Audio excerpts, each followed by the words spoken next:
Welcome to my review of Tomb Raider by Crystal Dynamics, which was released in 2013 and published by Square Enix. It's an action-adventure game set in off the south coast of Japan. As you can see from this opening video, it starts off pretty dramatically. I really enjoyed the first 15-20 minutes of the story. You get shown the dynamics of the game. You get this sort of interactive cutscene. I actually played this on the PC with a PlayStation controller. I found the controls very good. It was very exciting to begin with. The first scene definitely sets the tone. As you can see, she's scrambling out there,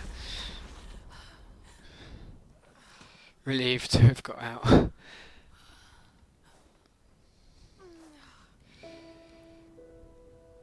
This roller coaster, as you could say, is what Tomb Raider is all about, and that just gives you a little piece of it at the beginning.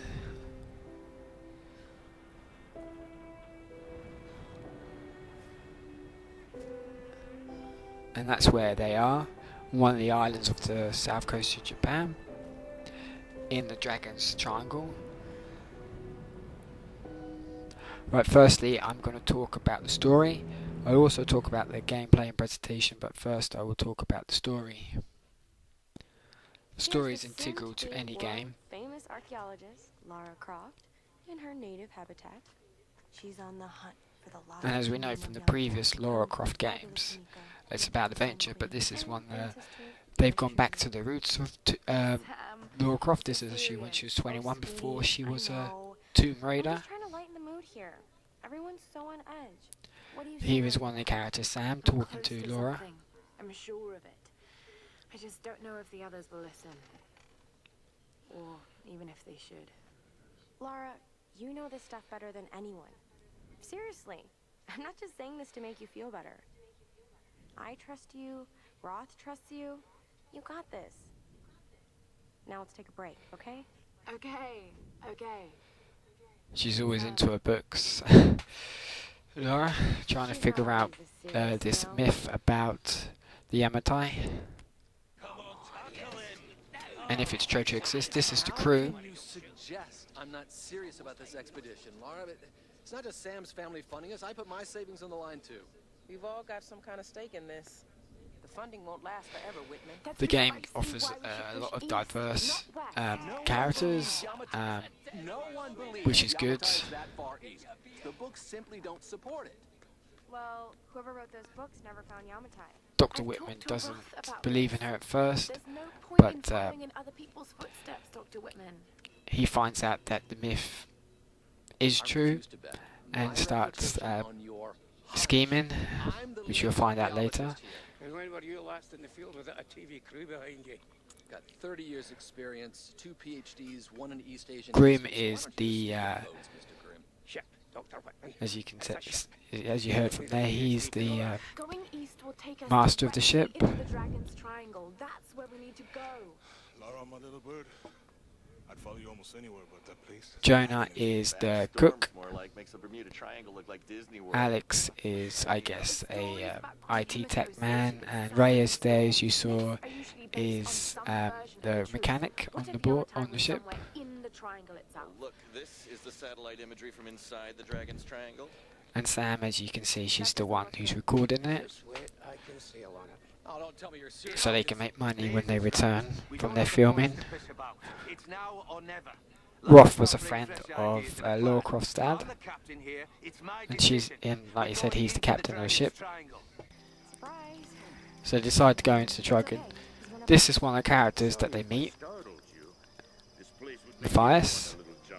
I found him a little bit unbelievable with Dr. Whitman. I don't think, like in the program Lost, they would stick together. But as you can, as it's a solo game, it's not really surprising. Matthias who's been on the island for years and leads this team of renegades who kill and capture anyone who comes onto the island. Sweetie, you look exhausted. I'm surprised no one's really Yeah. risen up against him, but you find out about his character as the game develops and what he's really like. Can you tell me more? I'm intrigued. So there's a positive side, there's good character immersion, you feel truly part of Laura's adventure, and it really does have an original story to it. Negatives are, like I said, there's some unrealistic characters, and Laura's rise in skill, she becomes adept at shooting far too quick.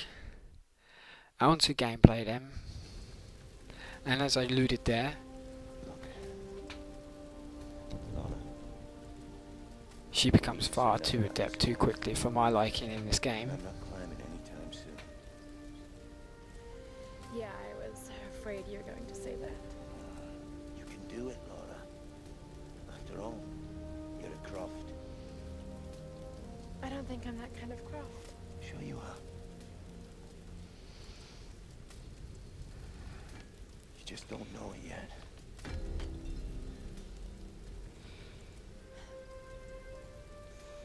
So she's taking on the responsibility, Well, let's hope I'm a fast learner then.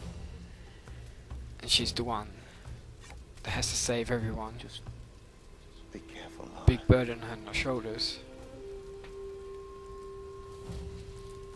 And she comes out flying colours as a true Croft.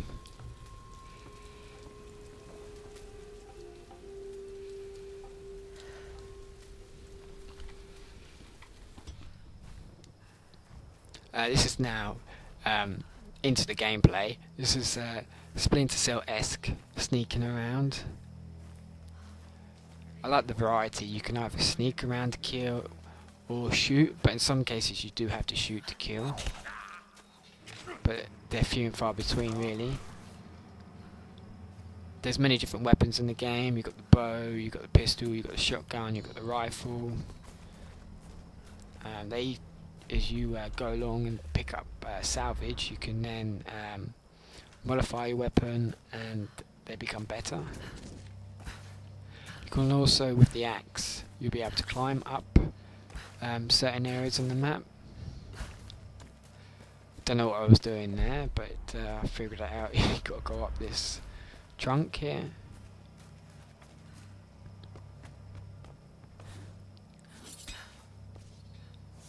And it's pretty smooth. The controls are very easy to get the hang of, very quick to learn. There's also alternative fire modes for each weapon.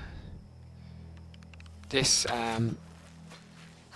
the right button. This allows you to fire a rope, and you can sail down it, which I think was pretty cool.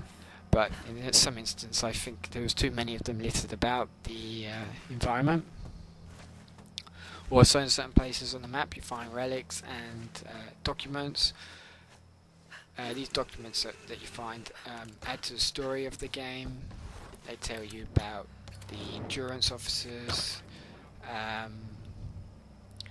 people on the island, even soldiers back in World War II, some Japanese soldiers, which I found was really good. Definitely adds to it.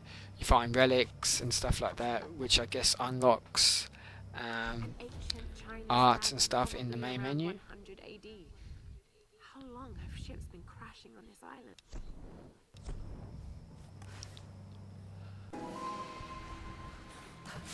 This is also a good part of the game. It's a good distraction from it. It's an optional tomb. You can raid it to get salvage, a lot of salvage to upgrade your weapons. This is one of the earlier tombs. They each have different puzzles that you have to solve. Not too easy or not too hard. A little bit of thought and you get the hang of it. So this is straight at the end of that one, which you pick up a lot of salvage, as you can see from here. It also reveals locations on the map to where you can find other treasure.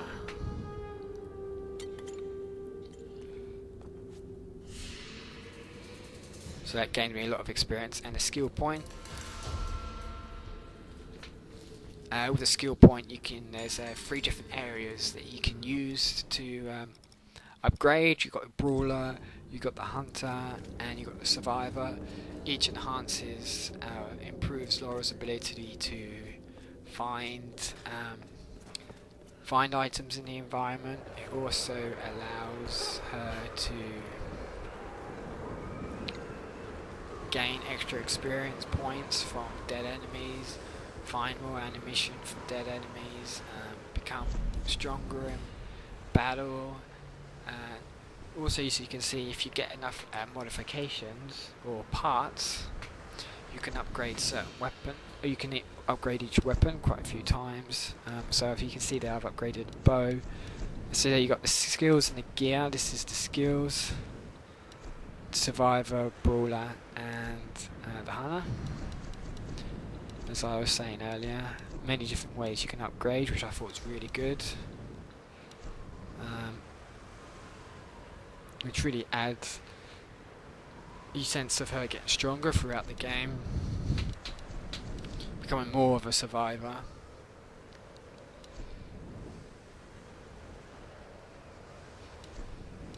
So many options, very good for that. Some of them I thought weren't that very as good as others, but it's a matter of choice what you really want to do. Like that one, arrow retrieval, retrieve the arrows of dead enemies. You dodge kill, which was which is a good one. You dodge the enemy. In this case, you press the B button and then you press the Y button. You can stab them. Also, you can use this. So the positives are there's very fluid controls. There's a huge variety in gameplay, and the optional tools provide a distraction from the main story. Negatives are that there's no survival mode, and there's too many catches, I think, littered around the environment, which I never really bothered about. So now we're moving on to the presentation, the last part of the review. I thought the presentation was very good. My computer is on ultra settings. This game's played in ultra settings, and the settings are very good. The weathers, effects I thought were brilliant. Here you can see the fire. Very realistic. Going into the cutscene here. Some textual problems, but it's very minor and few and far between. The cutscenes were a very dramatic part of the game. Added immensely to it, I thought.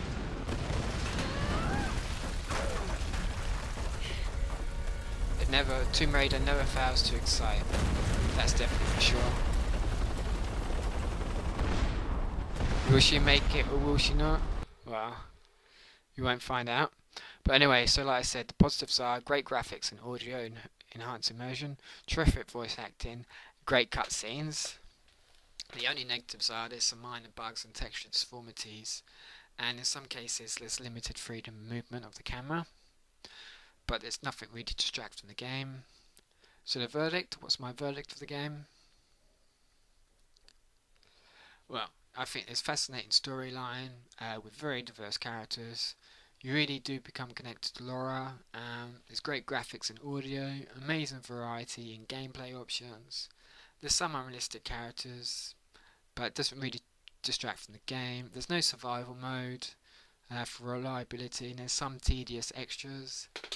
And what's my verdict? Overall, I think it's amazing. I'd give it about a high 8, an 8.7. I'm really looking forward to the next game that's going to be set.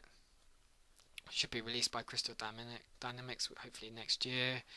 Yeah, and that's my review. Thanks for watching.